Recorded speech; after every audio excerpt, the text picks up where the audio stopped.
はい、皆さんこんにちは。人生はですね、自作自演のドラマだと思ってます。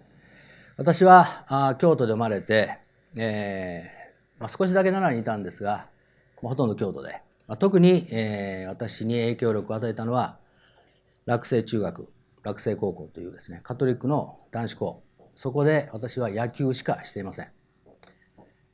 6年間の中間テスト、期末テスト、恥ずかしながら全て一夜漬けです。当然終わりません。朝になってですね、8時14分に自転車に乗っていくんですが、乗らないと20分に間に合わないんですね。いつも積み残しで、しかしいつも思ったのは、受験勉強というのはやるかやらんかで、知能テストと違うんで、やったらできるんやというふうに思って、結局高3の11月までしなかった。そういうふうな生活でしたが、私に大きな影響を与えてくれた野球、これはですね、少し前までは体力をつけてくれて気力をつけてくれたと思っていましたが、最近気がついたのは、実は野球というのはずっと勝負をしてきたってことなんですね。上の学年のがたくさんいたんでですね、初めて試合に出たのが中学2年の秋、新人生でした。バッターボックス立ってですね、初めてバッターボックス立った時にキャッチが何か言ってですね、よく聞いてみると、おい、足震えてるぞって言ってるんですね。キャッチが見て足震えてるっていうことはよっぽど増えてると思うんですね。で言われるので分かんなかったんですよ。確かに震えてました。そういうところからスタートして、バッターボックスになった時はピッチャーとの勝負、チームとしては相手との勝負、それをずっとやってきてですね、どんなにラッキーでも勝ったら嬉しい、どんなにアンラッキーでも負けたら悔しい。これまさしくビジネスそのものなんですね。つい最近までそれに気がつかなかったです。それから高校3年の夏、とにかく休みが全然なくってですね、正月の1日2日3日だけでした。朝7時から朝練やってましたし、昼はグラウンド整備してましたし、日が暮れるまで練習と、そういうのやってですね、最後高校3年の夏の大会のダントツの優勝候補筆頭の大谷高校と、3回戦で当たりました。誰も洛西が勝つと思ってないし、誰も大谷が負けると思ってない。朝の第1試合8時、ガラガラの西京極スタンド、今の若狭スタジアム、そこで全く無心で試合を始めました。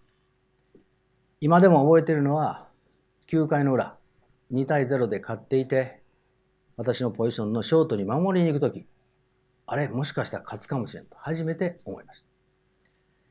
しかし次に気がついて、どうしてそうなったか全く覚えてないんですが、気がついたのはノーアウトフルベース、9回の裏2対0で勝ってて、ノーアウトフルベースになってました。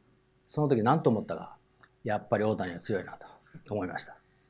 野球とかサッカーとかバレーとかバスケとかスポーツやられた方は、野球サッカーならグラウンドに出てきただけでね、強いチームって強いですよね。もう出てきただけで強いんです。ユニフォームの着方からですね、帽子のかぶり方から、声の出し方からね、落ちてるボールをひょっと拾ってポッと、これだけでも違うんですよね。多分バスケでも何でもそうだと思います。そういうチームでした、大谷君。で、そういうチームだったんで、2対0で勝ってたんですが、ノーアウトフルベースになった時は、やっぱりいかれたかなと思いました。しかし一人三振してくれてですね、9番バッター、左バッターがバッターボックスに立って、で、セカンドゴロを打ってくれたんですね。その次のバッターっていうのは覚えてるんですが、1番バッターの田中選手というですね、もうどこ投げても打つんじゃないかっていうセンス抜群の選手、素振りしてました。9番バッターがセカンドゴロを打ってくれて、私ショートトスを受けて一塁に投げてダブルプレーで勝ったんですね。もうこれはですね、今日その試合があるから私があるっていうぐらいの重みを持ってます。何を教えてくれたか、その時は何も考えてないですよ。何を教えてくれたか、それは人間の力の差っていうのは大したことないってことなんですね。それよりも気持ちの方が大事だっていうのを教えてくれたわけです。どんな道で成功したとしても、そんなのは大したことないんです。そんなことよりも一生懸命やってる人が強いんですよね。それを教えてくれました。したがってですね、野球っていうのは監督が言われたことをきっちりやる。これも叩き込まれてるんで、もう大学でもやってたんで、叩き込まれてるんで、そういう全くのサラリーマンとして社会に送り出されて、帝人というところで11年間、愛媛の松山で最初3年間ですね、ポリエステルの10号という化学プラントの参考体勤務もして、工場の増設とか自動化とかをやり、新品種のポリマー開発とか、全く技術系の仕事を11年間やりました。しかし私は30歳で大人になりました。30歳で大人になる。それまで20代というのは、もしもサラリーマン・オブ・ザ・イヤーというのがあれば、毎年愛媛の代表になるぐらい、私は完璧な会社人間だったんです。ところが30歳で気がついたことは、あれと、このままのベストケースで言って社長ですが、どうしたら社長になれるんだろう。わからない。なぜかというと、決して実力があるから、または実績を上げたからといって昇格してるわけじゃないというのが分かったんですね。これはもう今となって当たり前ですよ。当たり前ですし、私は学生さんたちにいつも言ってます。会社っていうのは理不尽なとこですからねと。そう思わないとショックが大きいですから、まず会社は理不尽なんです。この理不尽さをなくすことができるのが優秀な経営者なんです。優秀な経営者のいるところはその理不尽さがなくなって理不尽じゃない会社にできるんです。しかし普通の経営者のいるところっていうのは、結構理不尽なわけです。ですから期待値上げちゃダメですというふうに言ってるんですね。で30で気がつきました。申し上げておきますが、帝人っていうのは本当にいい会社でいい人が多くて優秀な人が多かったです。本当に感謝してますが、そもそも大企業っていうのはそういうところだっていうのを気がつきました。そこで初めて自分の人生っていうのは自分で考えないといけないんだというのに気がつきました。次にですね、そこで、自分で生きていかないといけないんで、皆さん想像できないかもしれませんが、転職ってなかったんですよ。想像できないでしょ。転職がないんですよ。大学出てですね、学校出て入って、そのまま一生、それ以外ない。おかしな世界だというふうに思ってましたが、しかし食べていかないといけないんで、食べていける職業を調べてですね、全部民法って書いてあるんですね。しょうがないんで、民法の勉強をぐーっとしてですね、司法試験を受けようと思って、本気で初めて勉強しました。今でもありますが、レック、東京リーガルマインド。伊藤誠塾ってありますが、伊藤誠さんが、憲法とかね、民法を教えてくれたんです。むちゃくちゃわかりやすいんですね。もう聞いてたらですね、なるほど、OK と、受かるなというぐらいのね、ものすごくね、抜群の講義なんですよ。ですから私、マジで受かるつもりでやってました。で初めて択一の願書を出したのが33歳の春。その時に日経新聞が置いてあってですね、それで銀行、三井銀行が中途採用募集と書いてあったんですね。全く銀行に行く気なかったんですが、別世界の銀行の人が私のような技術者をどう思うのかなと思って興味本位で出してみました。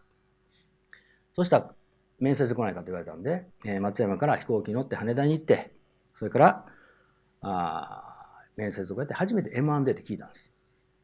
M&A って初めて聞いた。その頃 M&A の本もありません。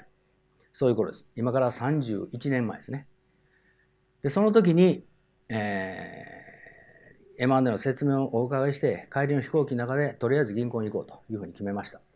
で、銀行に行って、いい人ばっかりで6人のチーム。本当に M&A の案件でなかったんで暇でしたが、最初の小さなボイラーの案件を制約した時に、M&A は転職だと思いました。その案件が潰れてたらですね、その会社は破産してるんです。そこで働いている方の生活はもう基盤がなくなるわけですね。それを救えたと思っただけで M&A は転職だと。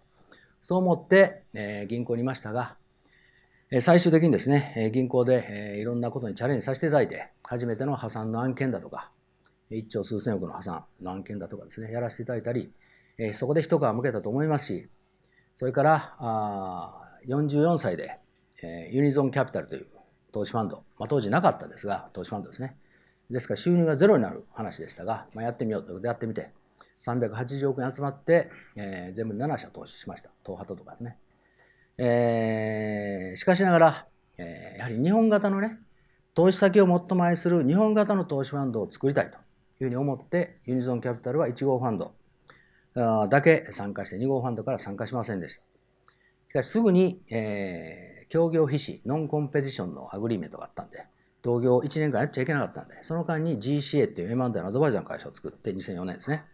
でその時に阪急阪神の統合の阪急側のアドバイザーとか、いろんなことをやらせていただいて、やっと、2014年から本当にやりたかった日本型の投資先を最も愛するインテグラルという会社に 100% 集中してます。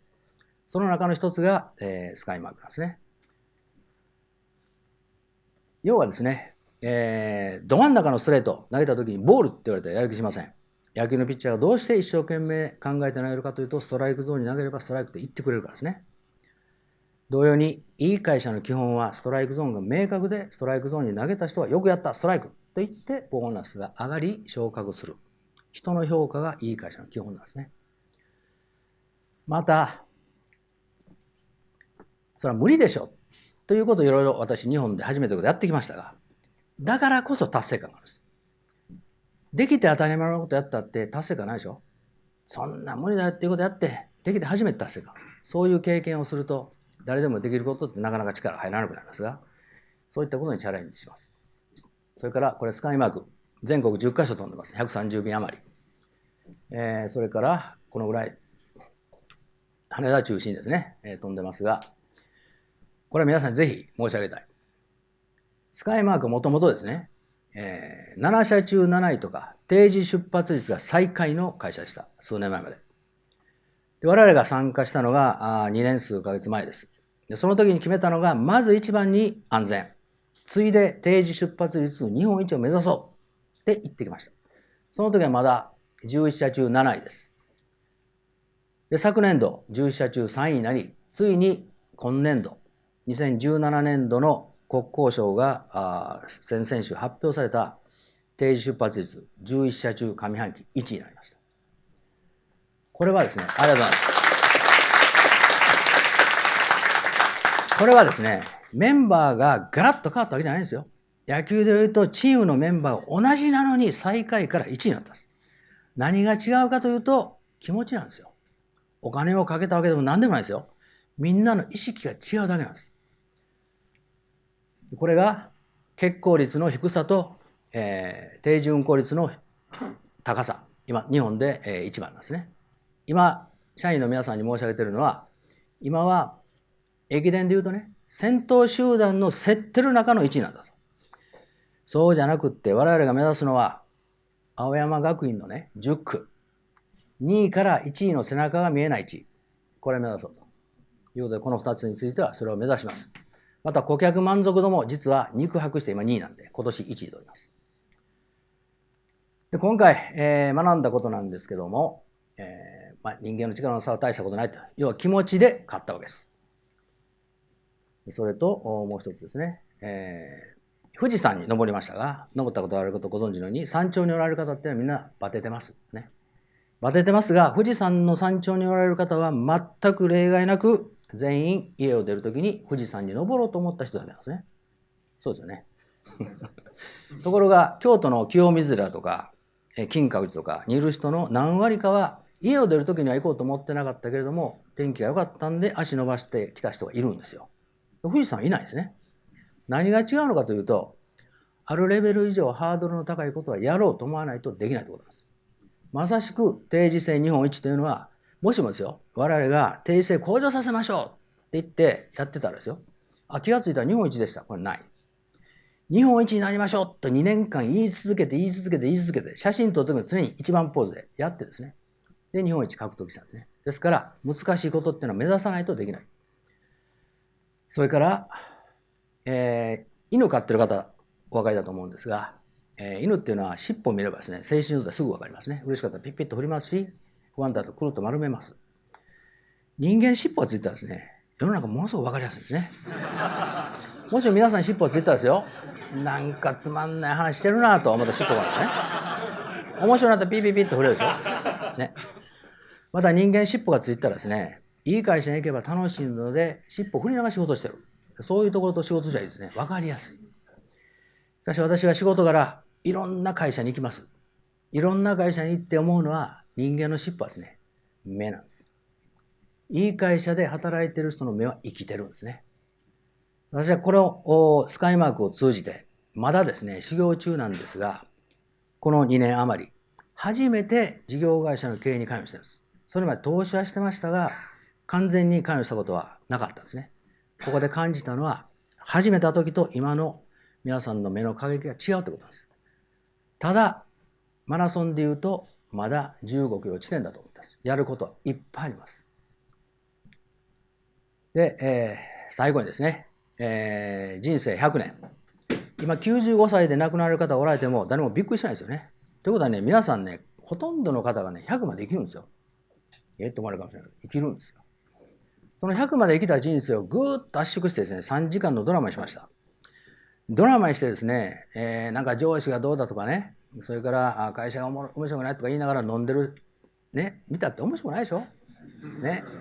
その面白くないんですけども、よく考えてみるとですね、実は、飛ばしますが、ごめんなさい、行き過ぎましたね。行き過ぎましたが、実はですね、すいません。ここまで行っちゃいましたね。実はですね、人生は自作自演のドラマですよ。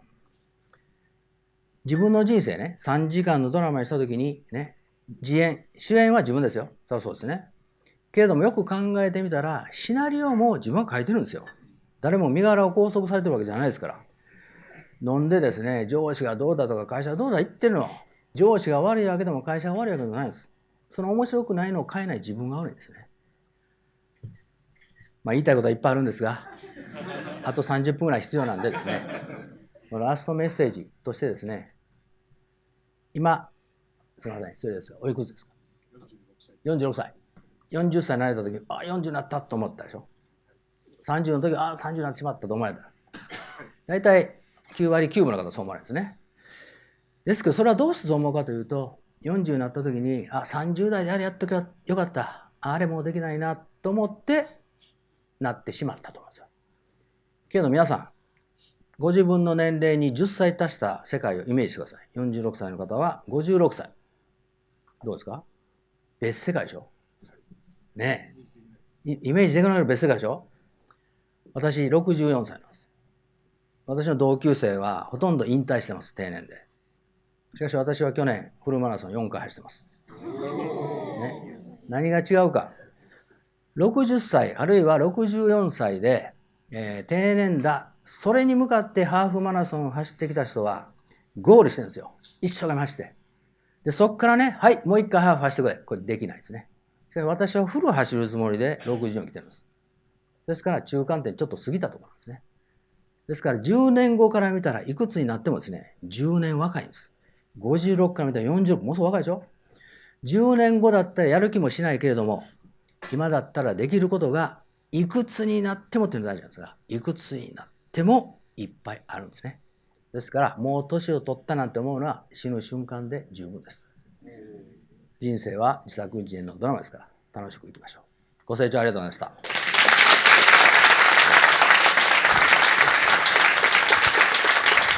先生ありがとうございます。すみません、操作ミスしまして。先生ありがとうございます。ありがとうございます。次まで繋がってると知らなかった。次のチラッと見れてよかったです。休憩入っちゃう。予告ができましたね。はい。それ人生ドラマですから。ありがとうございます。いや、中島さんとはもうね、大昔からね。ありがとうございます。私の野球部の同級生のピッチャーとが先輩だった。そうなんです。高島屋の前職の、はい。いつもお世話になってます。全然変わらないです。いや、すみません。大昔から。ちょっとやりにくいんであんまり佐山さんに質問とかお聞きになられてちょっと感想があればぜひちょっと自作自演のドラマをね皆さん作ってみてください。僕目合った人当てますからね。すごい、そういうどうですか？なんだよ。はい、行きましょう。何でもいいですよ。ここからのドラマをここからのドラマね。聞こえた？ここからのイメージされてるドラマを教えて。これから省いたんですけど今日15分しかないんでね、私6時間コースあるんですよ。それではゆっくりお話しするんですけども、要はね、例えばロールモデルとかライフプランとかでしょ。それはね不要だというのが私の説なんですね。なぜかというと今ですよ、例えば私大学出てすぐとしましょうか。もう1週間とことん考えてね、将来何々だ考えろって言ったって今の私想像できないんですよ。なぜかというと5年経って世の中ガラッと変わるわけです。今考えられるロールモデルとかね、ライフプランって大したことないんですよ。そんなことよりも私は今面白そうっていうことをとことん追求すると。そうすれば次の世界が広がってくるっていうことだけで私やってるんです。できそうだと思ってやったことは全然ない。帝人を辞めた時も95% 私ダメだと思ってます。もうリセットして33歳から銀行に行きますからね。なぜ行ったかというと、面白そうな気がしたんですね、M&A っていうのは。それで行ったんです。そしたら面白かったんです。じゃあ 95% ダメなわけですから、ダメだった時どうしようと思ったかというと、私は本気で司法試験を受かるつもりだったんで、銀行を辞めて夜景のアルバイトでもして司法試験を受けるつもりだったんです。それから銀行を辞めてファンドを作った時、ファンドってない時ですから全然ダメかもしれない。それも成功確率 5% 未満です。けどもできたら面白いと思ってやっただけなんです。それできたんですね。けど 95% ダメなんですから、ダメな時どうしようと思ったかというと、また M&A のアドバイザー偉いと思ったんです。ですから私はずっと先見てこれをしたいって言ってそれやってるわけじゃなくって、なんか面白そうなことないかなと思って面白さを見つけたらガッといくということの連続でやってきてるんですね。ですから将来のってのは私にもわからないです。面白いですよ。ありがとうございます。ちょっと面白そうっていうのは、やっぱり感性とか直感なんですか？直感だけです。ね、先ほど感性じゃないですよ、感性。ですから論理はないですよね。面白いじゃないんですよ。面白いっていうのはもう当たり前なんです。誰でもやるんです。そうじゃないです。面白そうがいいですね。でやってみたら面白かったら大人も子供も面白かったらいつまでやるんです。でその道のトップに面白かったね。面白そうが大事です、ね。そうですね。はい、面白そうです。はい、横山さんなんか質問ありそうな。面白そうな。大ファンだよね、佐山さんのね。大ファンなんですよ。私、一橋出身でして、そうですか。その時からもう大ファンで、はい、その後三井住友銀行だったんですけど。なるほど。はい。完璧。同じです。はい、ちょっと一つシェアなんですけども、私スカイマーク大ファンでよく乗ってます。年間に50回ぐらい乗ってるんですが、ある日スカイマークに乗るとですね、すごいオーラを発してる素敵な紳士が入り口に立ってるんですよね。で一人一人に挨拶されてるんですよ。見たことあるなと思ったら佐山さんなんですよね。で佐山さん飛行機に乗られて福岡に行かれてたんですけど、機内でスピーチされてて、スカイマークの思いはこうだと。でその後さらに素晴らしいなと思ったのが、キットカット配ってるんですよね、スカイマークって。佐山さんがご自身でお一人お一人にキットカット配られてるのを見て、僕は本当にすごいなと。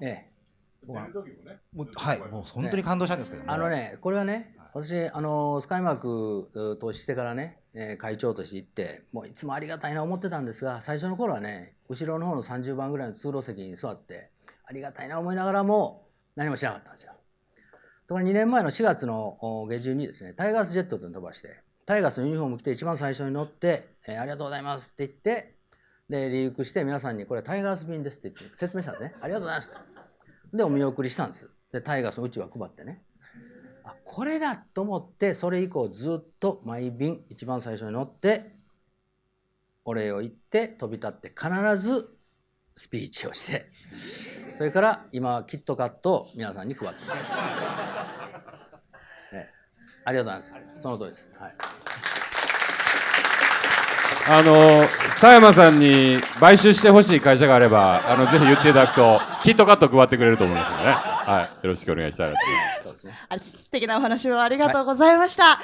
佐山信夫さんに今一度大きな拍手をお願いいたします。ありがとうございました。